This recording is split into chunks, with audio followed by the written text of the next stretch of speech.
Reactivity is inversely proportional to stability. यानी कि जब रिएक्टेंट्स बहुत ही रिएक्टिव होंगे तब वो बहुत ही अनस्टेबल होंगे, उनकी स्टेबिलिटी बहुत कम होगी। इसी रिलेशन को ध्यान में रखते हुए शुरू करते हैं एसिडिक स्ट्रेंथ। तो सपोज एच ए यहाँ पर एक एसिड है, ये डिसोसिएट होके H प्लस और A माइनस देता है। H प्लस कॉन्जुगेट एसिड है और A माइनस कॉन्जुगेट बेस है। तो दो तरह की एसिड्स होती है, स्ट्रॉन्ग एसिड और वीक एसिड। स्ट्रॉन्ग एसिड ऐसी एसिड्स होती है जो फटाफट डिसोसिएट होके एक स्टेबल कॉन्जुगेट बेस दे, और वीक एसिड्स ऐसी एसिड्स होती है जो धीरे धीरे डिसोसिएट हो, क्योंकि वो लास्ट में अनस्टेबल कॉन्जुगेट बेस देंगे। अब इन दोनों रिलेशंस को समझना ज़रूरी है।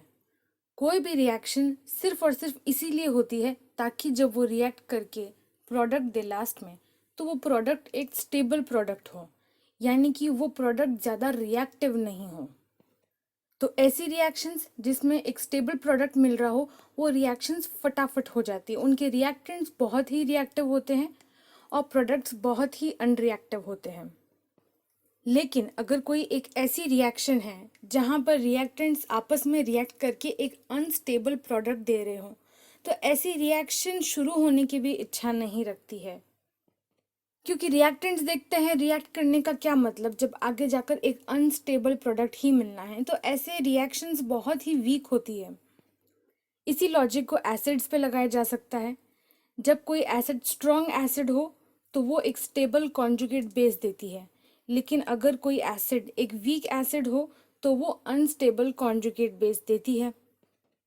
यानी कि अगर पता चल जाए कि order of stability of conjugate base क्या है, तो order of stability of acid भी निकाला जा सकता है। तो इस पूरे लेक्चर में स्टेबिलिटी ऑफ कॉन्जुगेट बेस पर ही ध्यान दिया जाएगा, क्योंकि इसी की मदद से स्ट्रेंथ ऑफ एसिड मिल पाएगा। तो शुरुआत करते हैं कॉन्जुगेट बेस से। सबसे पहली बात, बेस होता क्या है? बेस एक ऐसा न्यूक्लियोफाइल होता है जो अपने इलेक्ट्रॉन्स प्रोटॉन्स को दे देता है। तो अगर एक स्टेबल कॉन्जुगेट बेस देखें तो वो ज़्यादा बेसिक नहीं होता। क्यों? क्योंकि अभी एक रिलेशन पढ़ा था, reactivity is inversely proportional to stability. अगर कॉन्जुगेट बेस यहाँ पर बहुत ज़्यादा स्टेबल हुआ तो यही कॉन्जुगेट बेस बहुत कम रिएक्टिव होगा, यानी कि बहुत कम बेसिक होगा। इसी का ऑपोजिट होता है अनस्टेबल कॉन्जुगेट बेस के लिए, जो कि बहुत ज़्यादा रिएक्टिव होते हैं, बहुत ज़्यादा बेसिक होते हैं।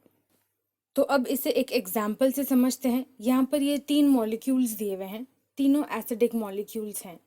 तो सबसे पहले इन्हें डिसोसिएट करेंगे ताकि इनमें से एक प्रोटॉन बाहर निकल जाए और पीछे एक कॉन्जुगेट बेस बच जाए।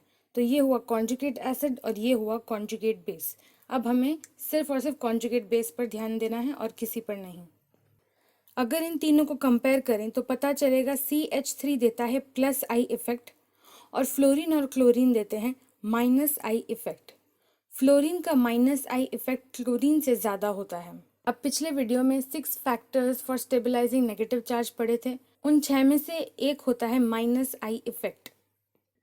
जब किसी कॉन्जुगेट बेस पर या किसी नेगेटिवली चार्ज स्पीशीज पर माइनस आई ग्रुप प्रेजेंट हो तो वो स्टेबल होता है। क्योंकि फ्लोरीन ज़्यादा माइनस आई दे रहा है, इसलिए फ्लोरीन ज़्यादा स्टेबल हुआ, यानी कि ये हुआ मोस्ट स्टेबल कॉन्जुगेट बेस, इसीलिए ये लीस्ट रिएक्टिव होगा। अगर बात करें Cl की तो उसमें माइनस आई कंपैरेटिवली थोड़ा कम है और CH3 तो बिल्कुल ऑपोजिट ही जा रहा है, प्लस आई इफेक्ट दे रहा है। तो ये तो इस नेगेटिव चार्ज स्पीशीज को बिल्कुल भी स्टेबिलिटी नहीं दे सकता है।